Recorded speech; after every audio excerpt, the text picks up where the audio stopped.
Let me check everything and see where we're at.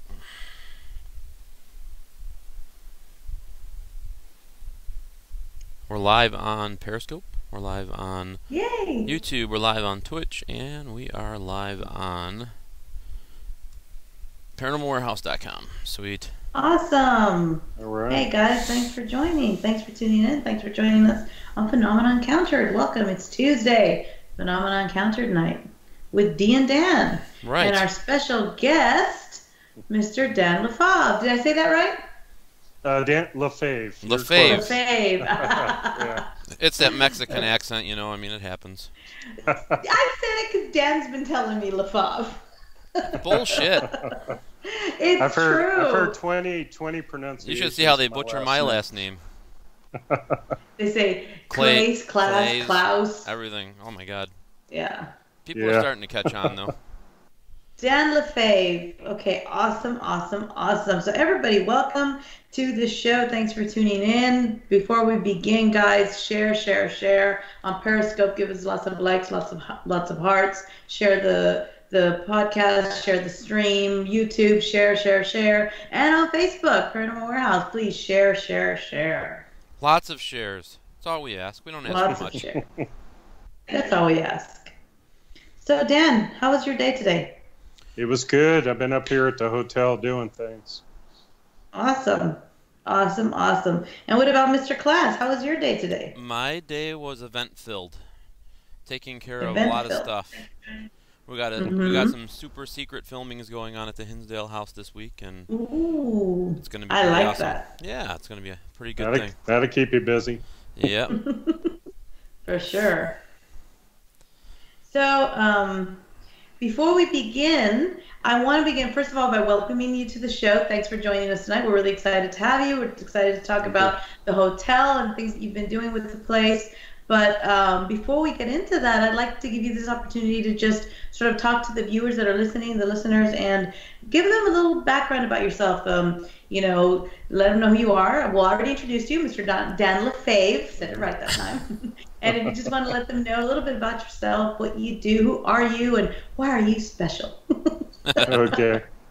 Well, not new to the paranormal. I've been exploring the paranormal probably 20 years now. And met my wife through the paranormal, Connie. And we've been all over Texas. I'm originally from San Antonio. And I noticed, I think you live in Brownsville. We used to live down there. We used to live in Harlingen. Really? Oh, wow. Yeah, we were down there for about 5 years. And there in Brownsville, I used to work over there at the museum by the Stillman House. We investigated that, too. Oh my God! Well, we recently did our show, the Ghost Box Chronicles. We did it from the Stillman House.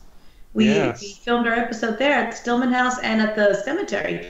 You know the cemetery I'm talking about. It's very close. We did stuff in there. Yeah. Wow. Brownsville was very haunted. There were a lot of things going on there. It's untapped and very haunted, and people don't know about it. And there's a lot going on down here. Correct. Yeah.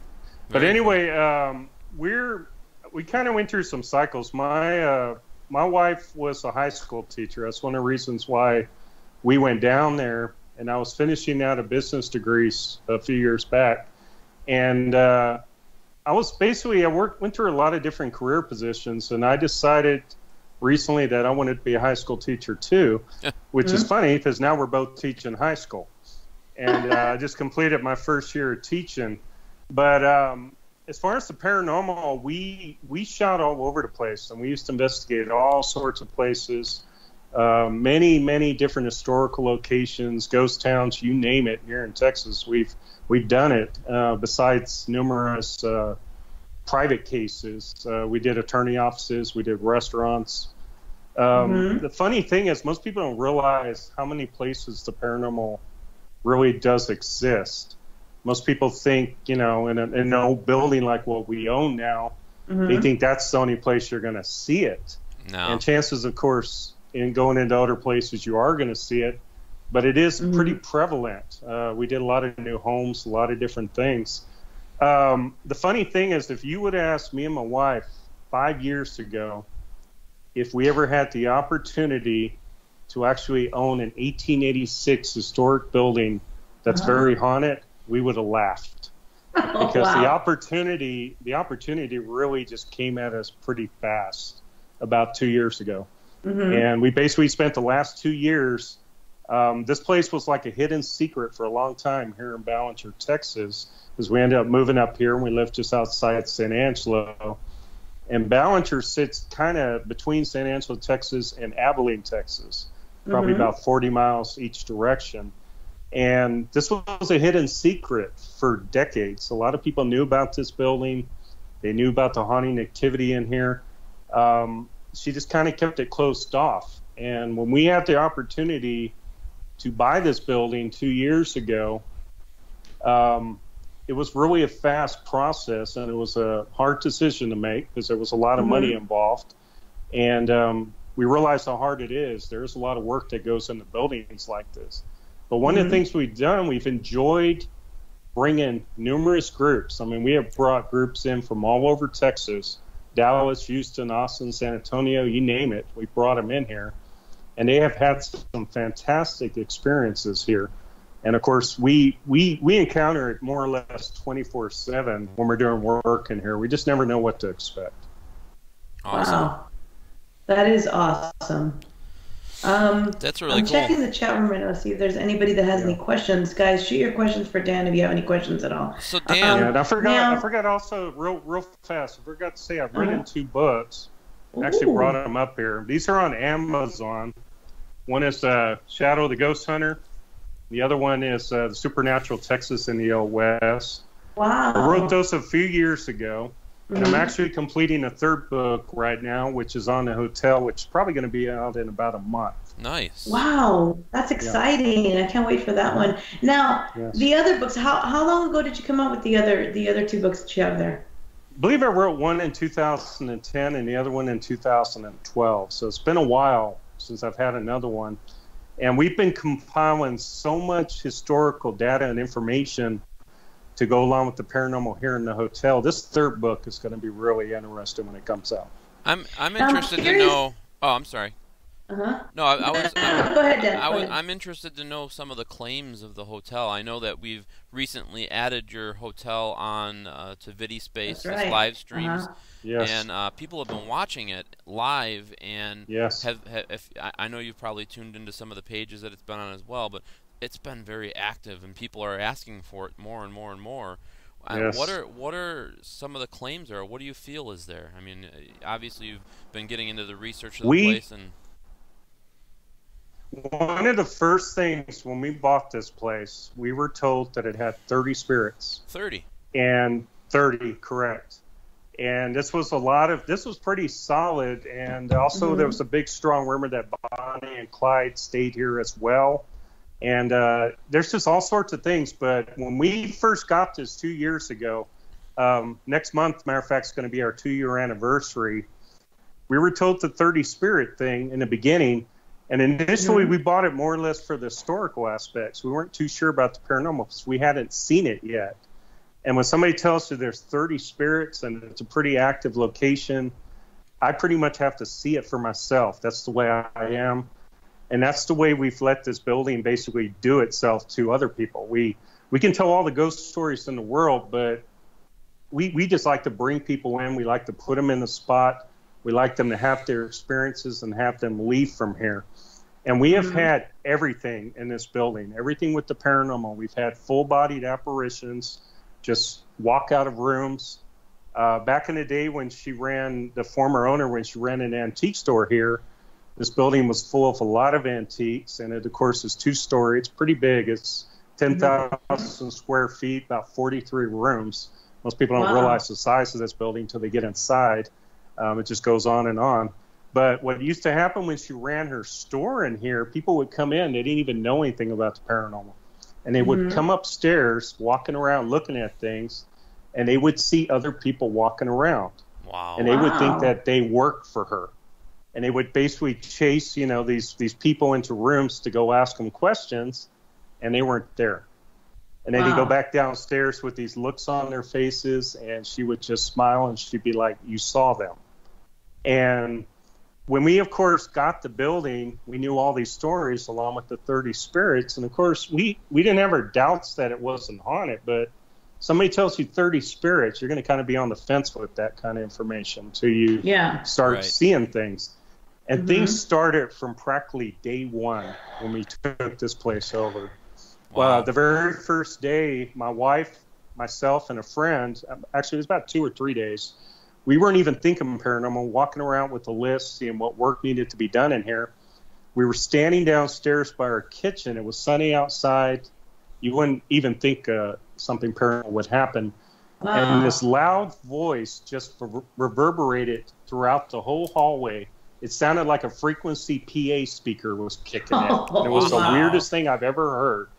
And it just starts crackling, and this old woman's voice just comes in and fills the whole hallway and says hello.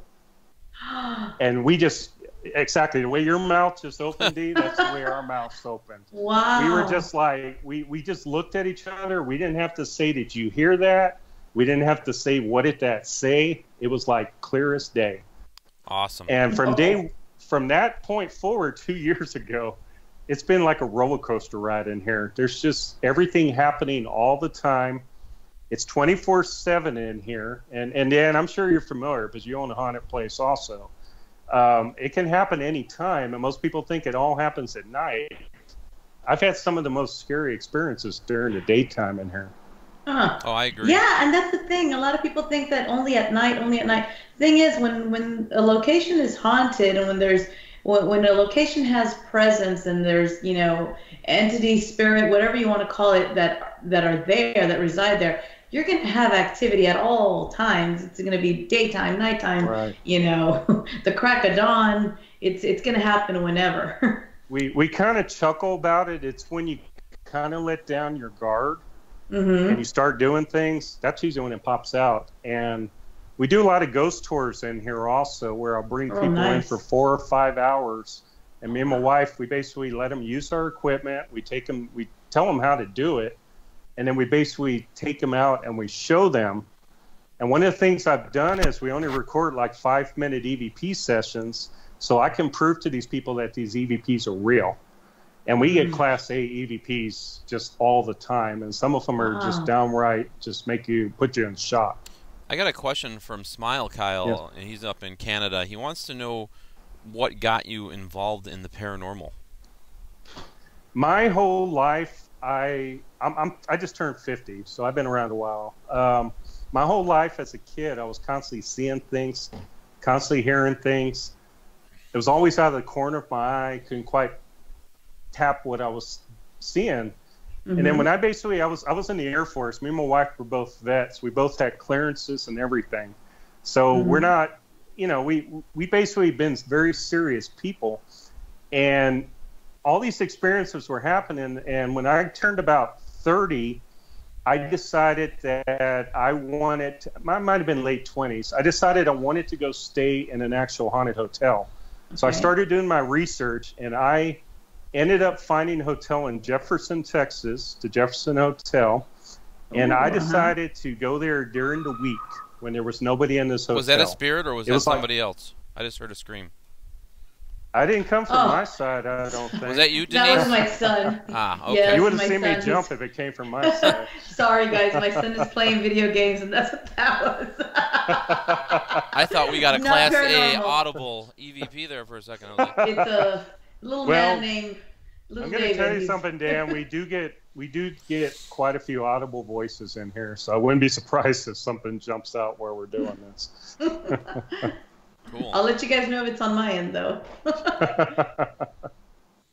This little off the subject. This room that I'm in, this is our wildflower pruitt room. I decided this would be a good room to do this in tonight because it's one of our newest completed rooms, and this room has been crazy active since we pushed this room out in December. And we've had a few people stay in here that have just had some really traumatic experiences. One of them was having a dream while he was sleeping in this bed behind me of an old woman chasing him around with mummified face, saying, "You're not welcome here," chasing him all throughout the hotel. Oh, wow. And earlier that night, he was doing an investigation in here, and he asked the door behind me. Actually, you can't see the door. There's the door behind me, but there's another door to my right. He asked that door to open, and it opened on command. and it also closed on command. And that one, that pretty freaked him out. He got it on video and everything. Pretty good capture. That's crazy. Wow. Rosa, That's awesome. Rosa Nil Malberg, she's asking if there's anything with the land or the property or outside the house, not the house, but the hotel. I'll tell you about the history. Okay. It's a really interesting history here in Ballinger. Ballinger was formed in 1886. We believe that this building actually is older than 1886 because what happened is 3 railroads came together, the Gulf, the Colorado, and the Santa Fe, and they were basically building across Texas, and back in the day, that's when towns were established. You didn't have a railroad, your town usually died. There was a town just north of here called Runnels City, which was actually the county seat at that time, about 6-7 miles north of here. The railroad went to them first and wanted to put the railroad through. Well, they got a little cocky and they turned that deal down. So the railroad went to the next best option, which was right here. There were a bunch of buildings already sitting here in 1886, and we believe this building was one of them. It didn't look the way it does now. It was a 2-story house back then. And they kept adding to it and adding to it and adding to it over time. But we have an old picture that goes way back. We point that picture out. And there's an old building next to us that used to be one of the saloons. It was also an old grocery store, all sorts of things. But what happened in 1886, they had a huge auction on the courthouse lawn right across the street from us. And they advertised all across Texas. And most of these attorneys were out of Galveston that were pushing all this. And they basically said, we'll give you the lots for free if you come over here and you build and you buy houses here. And what happened is they went to Runnels City just north of here. And they said, if you pick up your buildings and you move them here, we'll give you the lots for free. And guess what happened? They all did that. And Runnels City died pretty much overnight. And the other half of this building came from Runnels City, and they attached it to the 2-story house. Oh, wow. That's great. Yeah. How did you? When you acquired the property, did you already have, or did you get those pictures over time?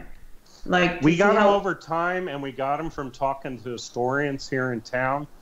The last 2 years has been like a research project, and there's still a lot more info out there. I'm sure we're going to find. When the family we bought this.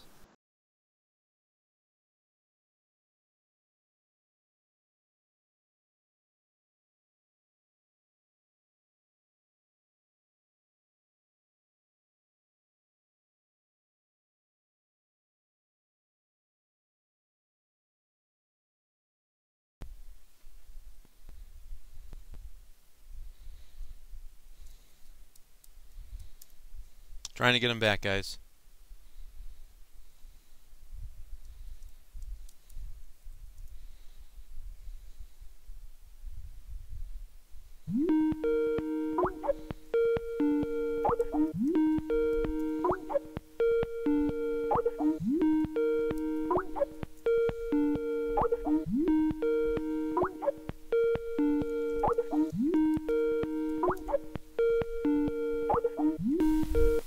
Wow, what the heck, There he is. Yeah, Crazy. what happened? I don't know. We lost you. I lost everybody here. I don't know what happened. And Dan and I were here talking, and then all of a sudden I'm here, I'm listening to his story. It's awesome. And all of a sudden we just hear the boop, and then you went away. You went bye-bye. And I'm like, where did Dano go? Everything. The spirits of the hotel, Dan. I usually blame it on her internet service, but we'll blame it on the spirits of the hotel tonight. It wasn't me today because Dan and I stayed connected while you went bye-bye. Weird. Very weird. Yeah. I guess I'll just carry on where I was going, where we lost connection. Yes. When we bought the hotel, the lady we bought the hotel from, her family lived here for 4 generations. They bought the building in 1922, and they started transforming it into the building that it looks like now. They added on, probably around 1930, they added on a concrete 2-story section to the very back. So we have like a wood section in the front, we have a concrete section in the back. That's why the building's so big. And it's pretty spooky back there. A lot of stuff happens. But what happened was when we got the building, we found out all sorts of history from her, looking at her family pictures. and learning a bunch of things because they ran an antique store, they ran a hotel, it was a bed and breakfast, they ran a restaurant even at one point. So went through a lot of changes. It was also a brothel twice before they got it. Right. The first brothel we think was around 1890. We're still trying to dig up. We know it existed. We're just trying to dig up the information on what it was called. We're trying to find out it was one of those silent brothels, where everybody knows it's there. The second brothel, we do know it was was a silent brothel because what happened is the family in World War II, he was in the military, and he went off, and they basically sold the hotel at that point. And it started changing hands, and over time they came back after the war, and they saw that it was for sale again, and they decided to buy it again. Well, when the hotel was bought again, there were men walking in there going, "Where are the women?" So right away they knew something was going on in here. Right. Wow. And we're thinking that probably was, probably might have been 40, somewhere in there. It was one of those hidden secrets. But we kind of look at the paranormal in here, and when you look at all the changes that have happened with this building and all the transformations and the history of Ballinger, and there were a lot of outlaws running around too. It was a pretty rough area in the time period. And of course, the strong rumors of Bonnie and Clyde. Bonnie was only born like 6 miles from here. Oh, wow. And several people say that they came through town. So there's good likelihood that they probably did stay here. We just don't have ledgers, to prove it and things like that. But when you look at all the folklore and all the changes, you can kind of see why the paranormal probably is here. Because it just went through a lot of things. And a lot of changes, late at night, there's one interesting thing that happens a lot of times to our overnight guests.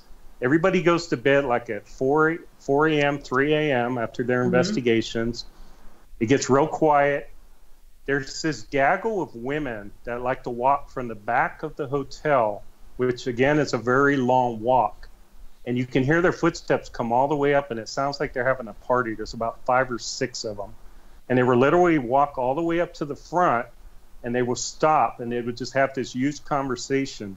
And then everybody, of course, gets at that point, peeks out their room, and there's nobody there. It's just dark, and it goes real quiet. We think those are the brothel women, having that moment.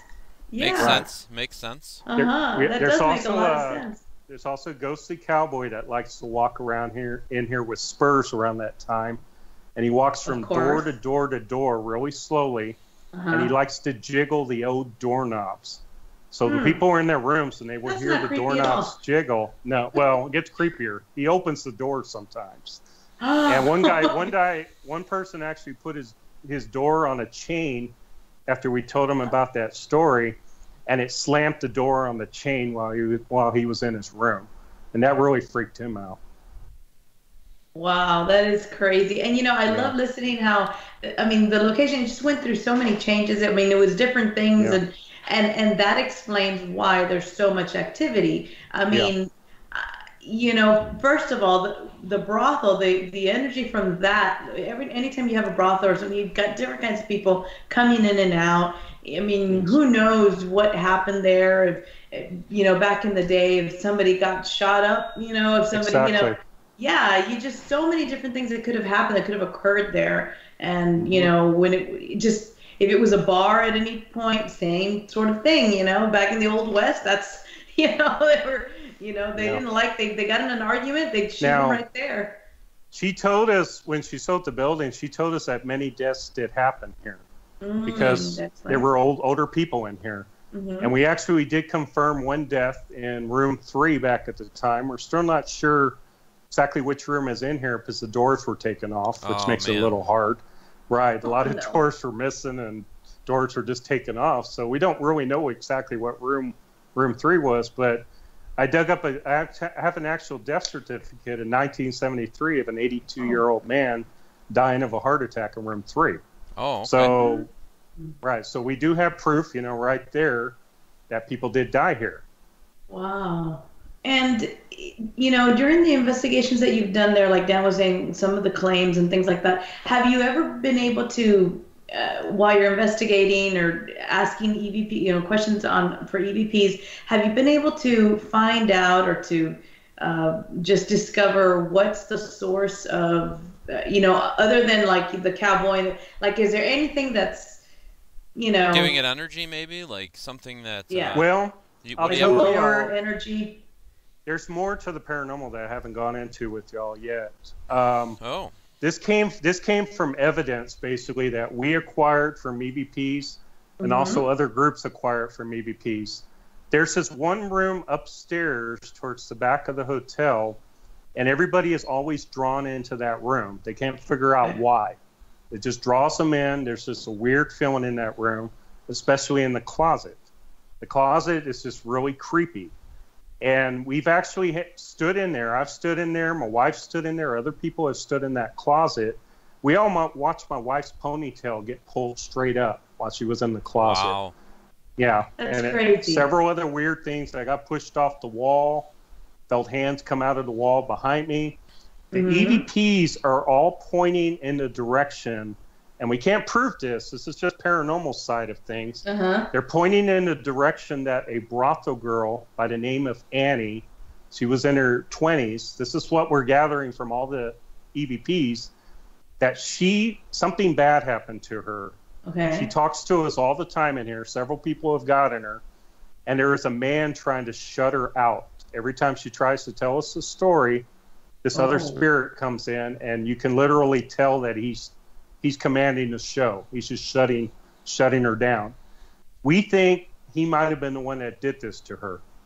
And we also think it might be a hidden story. We haven't found anything in newspapers yet to put two and two together. But if you guys would see how often we have gotten her, she just loves to talk to us. She has like a Cajun accent. She sounds like she might be from Louisiana.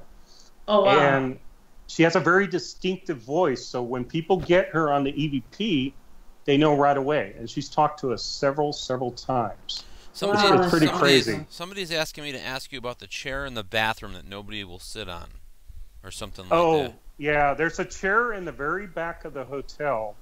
When we acquired the place, I was always hearing this weird noise in the very back, a metal grinding noise. I couldn't put two and two together what it was, but I go back there and then it wouldn't happen again.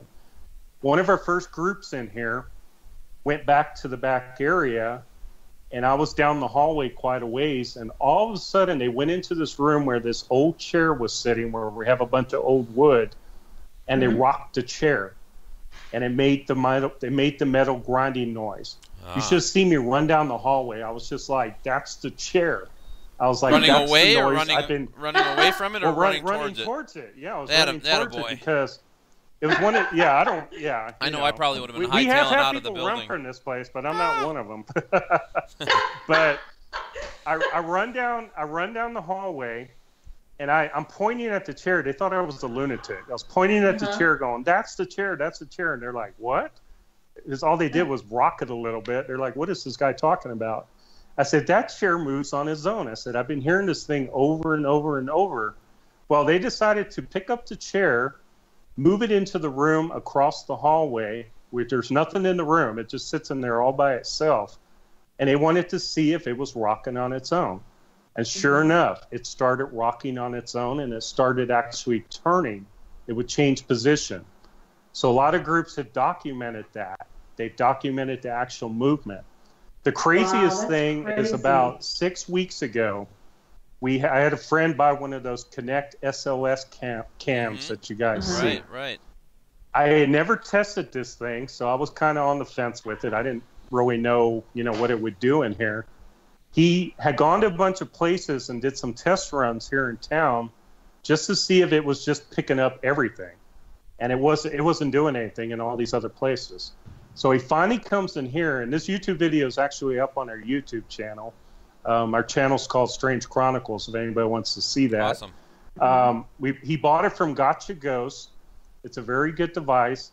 And when he first came in here, we went downstairs to one of the rooms in the back, and we have kind of a malevolent thing going on back there. He doesn't like women back in that area. What has he done? A lot of women get touched.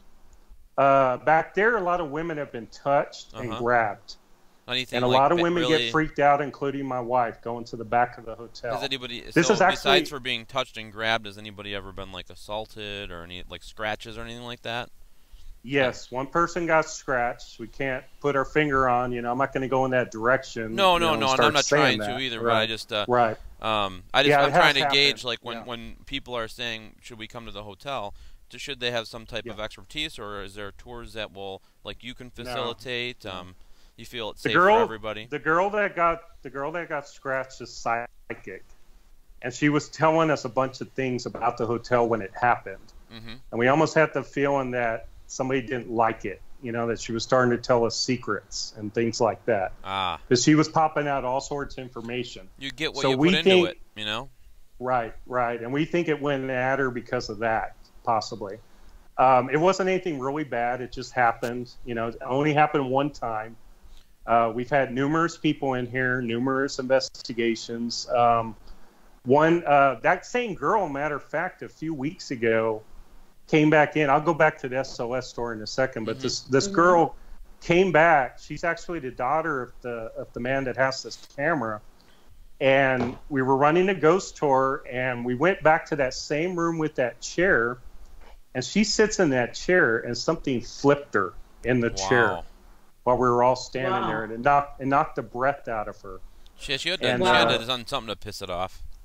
Right, and it's something, I don't know, something directs itself towards her. Well, I think that's kind of like a lesson for everybody. I mean, when you're going in any location, be respectful. Yeah. And not to say that she wasn't, but it might just be, who knows? You know, who knows what she may have done or said. Well, she's respectful. I think it's just the psychic side of things. I think she was telling us too much. I think, you know, because we were asking her a lot of questions. You know, you get a good psychic in the building, you're gonna want to know things. You know, and you can tell if a psychic's real or not just by the way they act. And she started pulling out. First of all, she was telling us things that there was no way she could have known that we knew, and we were just like, "Wow, how did you know that?" And then she was going into new stuff, and that's about when all that stuff started happening with her. But getting back, I'm kind of flying around here, but getting back to the camera, that's fine. I love this. The camera thing. He again was her father, and he brought the camera up here. And we took it to the bottom room where all those women get weird feelings. And we started picking up on some stuff there, but it wasn't super strong. It was just a weird thing on the screen. So I still wasn't convinced, you know, with this camera. That's the only action I'd really seen it do. Right. Well, we decided to go upstairs where that chair was. And at first we went back there. It drained his battery halfway down the hallway. He had just charged it all up. It was working fine. Halfway down the hallway, he loses complete charge. So he starts getting ticked off because he has to go downstairs and charge it up. He actually does. We did a few sessions, EVP sessions, while he was doing that. Then we go back up. At that point, we walk back to the room where the chair is at, and all of a sudden I hear him go, "Whoa, whoa, whoa." And we're looking at the screen, and there's this huge figure standing right next to the doorway. And this figure is big. I mean, I'm like 6'5", and when he framed me in that Kinect camera, I fill the screen, and you can see my shape. This shape was much bigger than me, probably about 6'8", 6'9". That's scary. And he's just He's standing by the doorway, just looking at us, and it's just a stick figure, you know, at that point. But it was holding his chest in a really weird way, kind of like this. And the whole time he's just got his hand up on his chest, and we're trying to figure out what's going on. And we started saying questions like, and anybody can watch this video, it's up on YouTube. We started asking, do you have a gun? Do you have a knife? We were trying to figure out, why does he have his hand on his chest? Well, at that point, I remembered the heart attack person from the death certificate. That's right. So right at that point, I said, are you holding your chest, but you're having a heart attack? And right as I say that, the figure starts crumbling like he's falling down right in front of us, right when I mentioned the word heart attack. And then the figure just disappears from the camera. Well, at that point, we're trying to figure out what's going on. And out of the corner of the screen, which is aimed into the room where the chair is at, you see a figure all of a sudden in the chair. Wow. But he didn't have the right angle on the camera. So I told him to bring the camera down. As soon as he does, you see a figure lounging in the chair.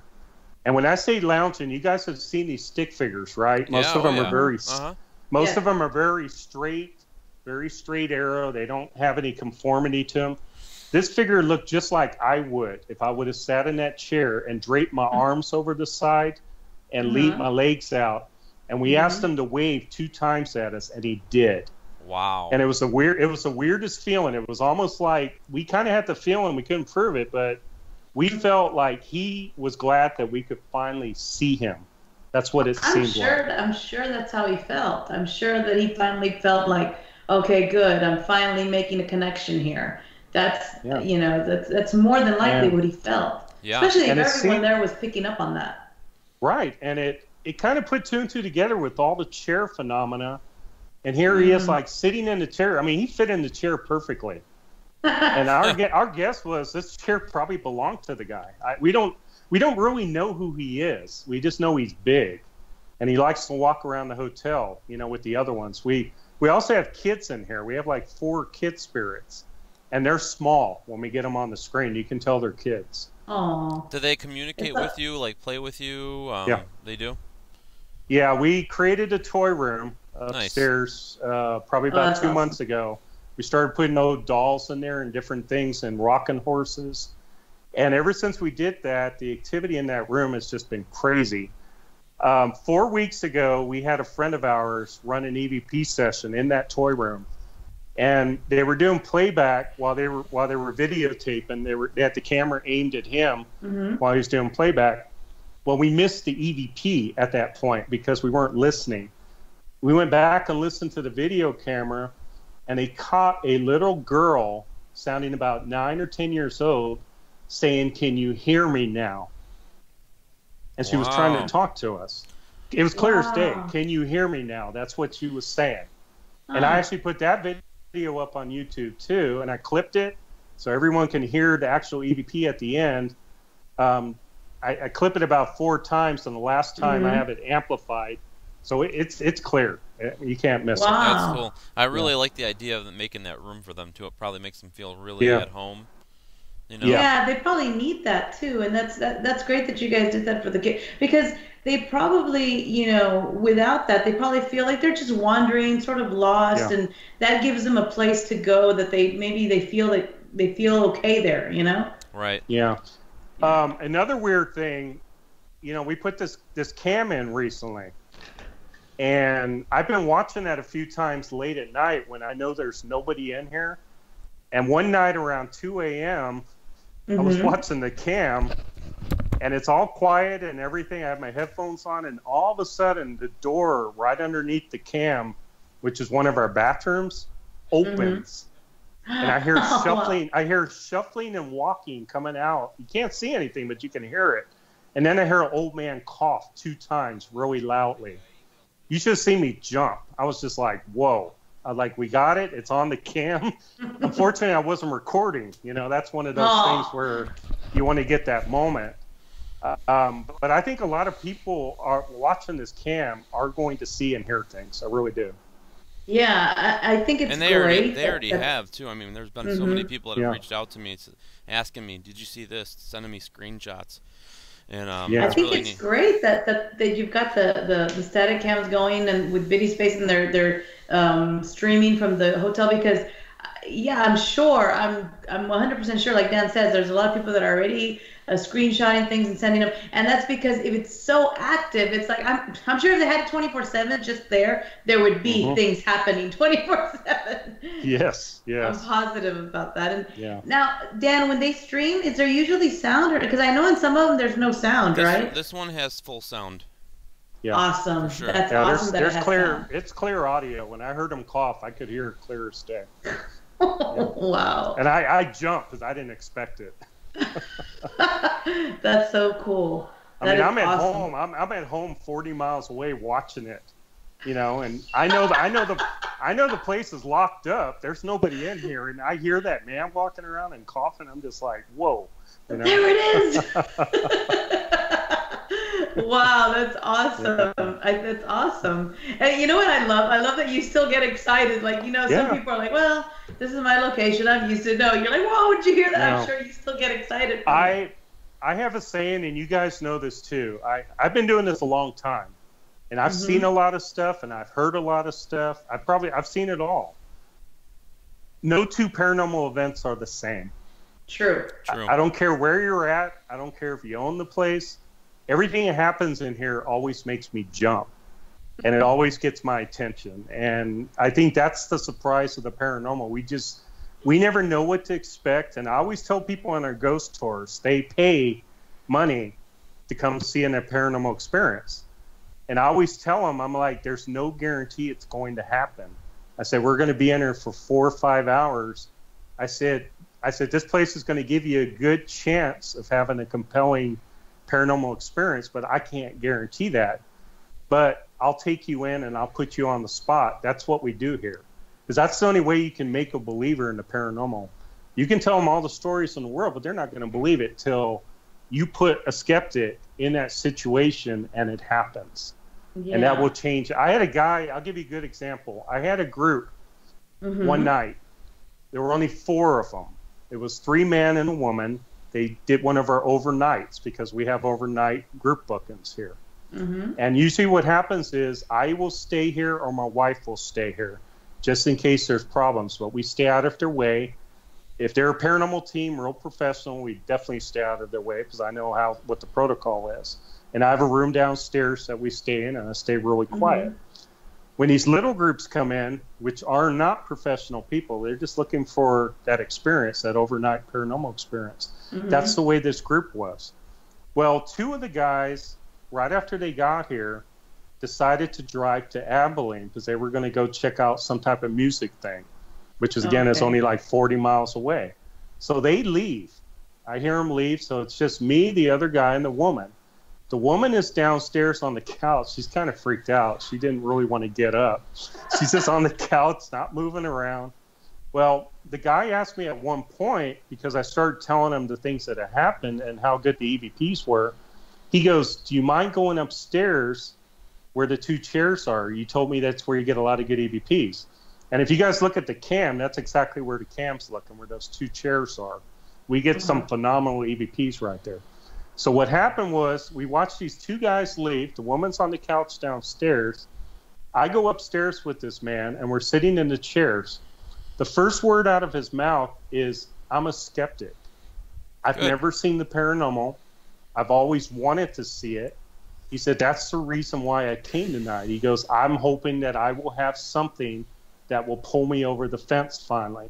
Because he never had an experience. So we're sitting there for the longest time recording on EVPs, and nothing's really happening. It's dark, and I'm looking down at my recorder, and I'm just getting all frustrated. All of a sudden, we had the lights off. All of a sudden, he leans out, and he looks down our long hallway towards the back, the same direction that camera is pointing. And it was still light enough. It was dark, but it was light enough. The shadows were back there. All of a sudden, he goes, what's that, Dan? And I go, what? He goes, I see 2 figures coming this way. I lean out to see what he's looking at, and I'm looking down there, and sure enough, there's 2 shadow figures that are moving slowly up the hallway towards us. This is a long hallway. They weren't moving fast. One was a big one. The other one was a small one, like a kid. So we're focusing on these 2 figures, shadow figures coming towards us. And we're not saying anything. We're just astonished. Well, at that moment, we hear loud footsteps coming up the stairs, the main stairs behind us. Sounded like 2 people coming up the stairs. I thought those 2 guys had come back. We didn't even turn around to look. The stairs were just loud. They sounded just like them going down the stairs before. So neither one of us turned around to look. We're watching these shadow figures. The footsteps come all the way up the stairs, and then they stop at the top. All of a sudden, I turn around to say something to them about the shadow figures. There's nobody standing on the stairs. And you should have seen the other guy. He heard the steps, too. He turns around, and he goes, he actually, I can't say it on air, he cussed. I mean, it got us attention so much. he goes, what the hell just happened? He goes, I gotta get here. He goes, I gotta get down there. Right. Oh my God, Dan, we should do something there, Dan. I think yeah, and the first thing he said to me was, he goes, Dan, he goes, I just heard what you just heard. He goes, there's no doubt about that. He goes, I just heard that. He goes, I don't believe what I just heard. He goes, that's just, he couldn't quit talking about it. He went from a skeptic that night to a believer. And then he, of course, said he wanted to come back. And that's the way a lot of people have been here. Wow. That's awesome. We definitely got to get down there for sure. Yes, listening to all these stories, I'm itching now to get. And I'm from Texas. I'm like, right, so I can. Yeah, you're just South drive Texas. Up there. Yeah. Yeah, South Texas. I can make it up there in a day. Now, I got a question real quick for Dan. Go ahead. I want to get your opinion on something. Now, owning a haunted location, I own a haunted location.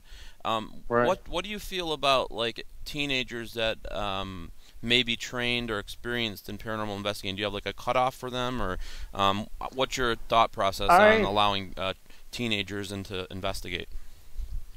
The first thing we do, I allow teenagers in here. Mm-hmm. The first thing I do is I let the parents draw their own discretion, because obviously they're under 18, the parents have to decide. Sure. We have actually, I had a sweet 16 birthday party overnight thing in here. That's cool. I was the only guy. I was the only guy, and there were about 12 teenage girls and 4 moms. So you can imagine the energy that was in this place. Yeah. Dee, I'm sure you've heard, if you have a lot of teenage girls, the paranormal energy is going to be up there. Yeah. That's usually the way it goes. Mm-hmm. And that's the way it was that night. They were experiencing all sorts of things. The weirdest thing that happened that night, and I still tell people this story. Mm-hmm. They came in. I told them, go pick your rooms. I said, when you guys get done eating, I'll take you around. I'll tell you the stories. I'll tell you where all the hot spots are. I'll help guide you, that type of thing. I said, go pick your rooms first. So they all tear upstairs, and they're all just excited like you won't believe. And I'm hearing all this commotion as they're running back and forth trying to figure out what rooms they were going to pick. Finally, they pick their rooms. They all come downstairs. They're all standing in my lobby, and the mothers go, Dan, where can we go eat in town? They said, we're not from here. I said, can you recommend a place to go eat? So I thought with this huge group, they're Pizza Hut. I was like, Pizza Hut down the road. I said, go there. I said, you'll save some money. So I watched them all leave. There were like 4 or 5 cars. They all pile in. They all take off. Mm-hmm. I sit down at the front desk on my laptop computer, and I start to do things. It's about 7:30, 8 o'clock at night. I'm just typing away, and about 20 minutes goes by, and then all of a sudden upstairs, all those same running around noises that they were making before started up again. Oh, my. It sounded like 10 to 12 people just tearing around upstairs and having conversations. Wow. And all sorts of stuff. And you should have seen my face. I freaked. For a second. I was kind of doubting my sanity. And I was kind of like, did I really just see them all leave? Or is there still somebody up there? That was the way it was. And I used to be a cop in the Air Force. I don't take things lightly. I used to work in top secret areas way back in the day. So I kind of go back into that cop mode when I was in the Air Force. And I started thinking, this is just too real sounding. There's got to be somebody up there. So I'm going up the stairs real slowly, and I get halfway up there, and I hear 4 people having a conversation in one of the rooms. As a matter of fact, it was in this room where I'm at right now. Oh, wow. From where the main stairs were. I just couldn't see it because it's around a corner and down the hallway. And I get all the way to the top of the stairs, and all of a sudden it just goes silent. And you should have seen my look at that point. And I'm sure you guys have had those looks before. You're just kind of like, did that really just happen? That's crazy. That's insane, and that's awesome. And it makes me want to go over there even more. Yeah. It really, really does. We have had people come back 3, 4, 5 times.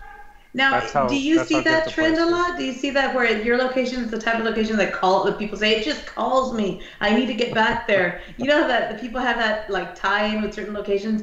Do you see that trend with yours?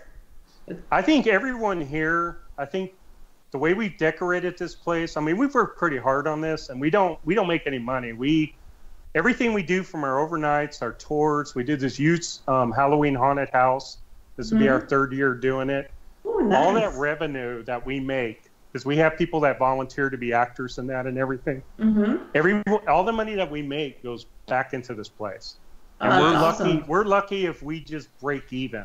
Just probably the first year we weren't breaking even. We were below it, because it was still getting on the map and everything. Yeah. And we were still having groups come, and we let this place speak for itself. We let the groups basically that come, whether they're the ghost tours, whether they're professional paranormal groups, we let it speak for themselves, and that's the way this place has been doing. They leave here, they analyze their evidence, they're like, wow. Right. Then they're like, we want to come back. That's the way it is. Yeah. That's the best I way to do it. definitely need to get over there. Yeah. And Dan, I'm sure, feels the same way. we both need to get out there, Dan. Yeah. Yeah. You have guys, a little bit shorter trip than I do, but I'll still do it for sure. Right. Do you guys know the Kling brothers, Brad and Barry Kling? Yeah, they had to show Ghost Lab way back. Yeah, of course. Yeah, they've been here before, and they're coming back in October. They're going to do 2 events here. Nice. Oh, wow. Yeah. How do people find out about the events for the place? Is there a specific page to go to? Or? Yeah, we have a Facebook page, just the Old Park Hotel. Old is with an E on it. We kind of put that spin on the word old. It's a pretty popular page. We put a lot of stuff out there. We also have another page, Facebook page. We have about 5,000 people on that one, 6,000, something like that. It's called San Angelo Paranormal, so we run that one also. And then, of course, we have our personal pages. We also have a website. Honestly, if anyone just goes on a Google Chrome and types in the word Old Park Hotel, you're going to find all sorts of stuff. It's all out there. That's really cool. Awesome. Yeah. And one of the things I'd love to do at your location, we could talk about that a little later, but I'd love to get up there to film an episode of our show, the Ghost Box Chronicles, with Chris Moon and Mama Moon, and I'd really, really love to get up there and get the have Chris use the Ghost Box and see what we get come through that thing. Oh, you ought to. There's been some groups that have brought in Ghost Boxes. It's crazy. Stuff. Oh, I'll give you a good example. One group was doing something in the front room one night, and I was here with them, and I was just kind of standing off to the side listening to them do the session. This was right in our front lobby, and all of a sudden I have to go to the bathroom, start to walk off without saying anything, and I get all the way to the hallway, and the Ghost Box goes, "Where's Dan going?" Oh, jeez. Oh, wow. You should have seen everybody in that room. They were just like, whoa. You need to take your Geo Box over there. Yeah. I can bring one of them down on a plane. I'm surely not driving there. Yeah. Yeah. The only way to prove to this place to people is people to come. That's the way we do it.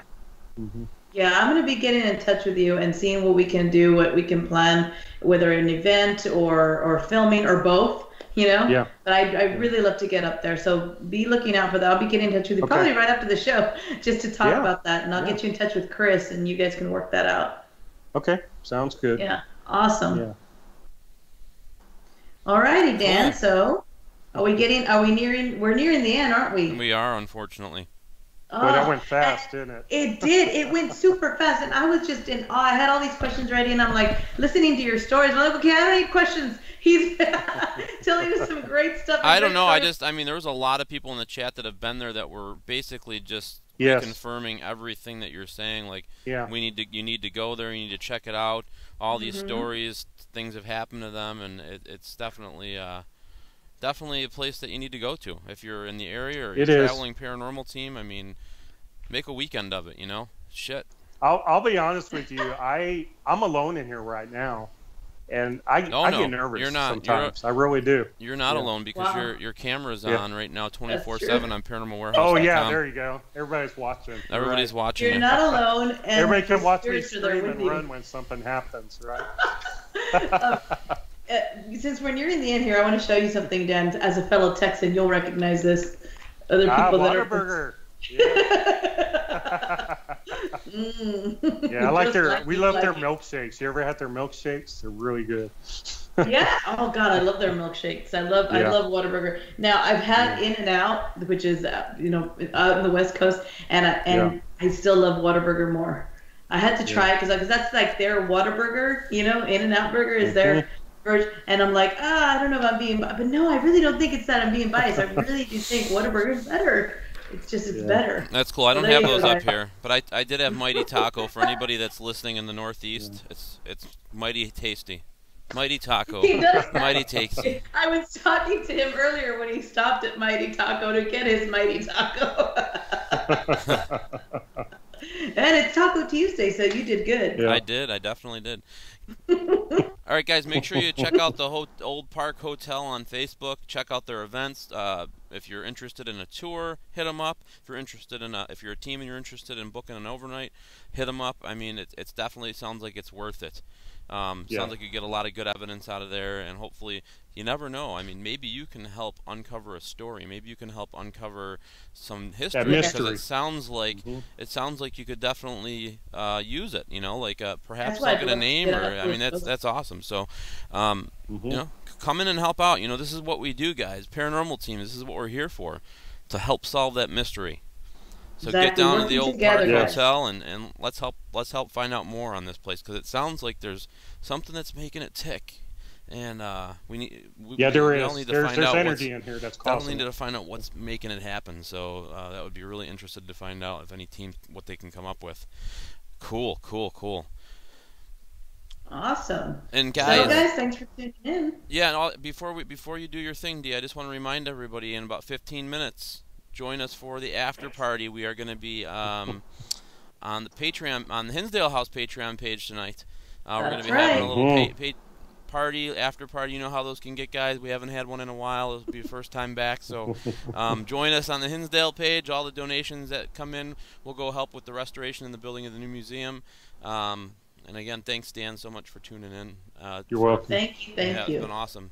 Awesome stories. We got to do this again for sure. Thank you. And I know people are going to enjoy that camera. They're going to enjoy watching it.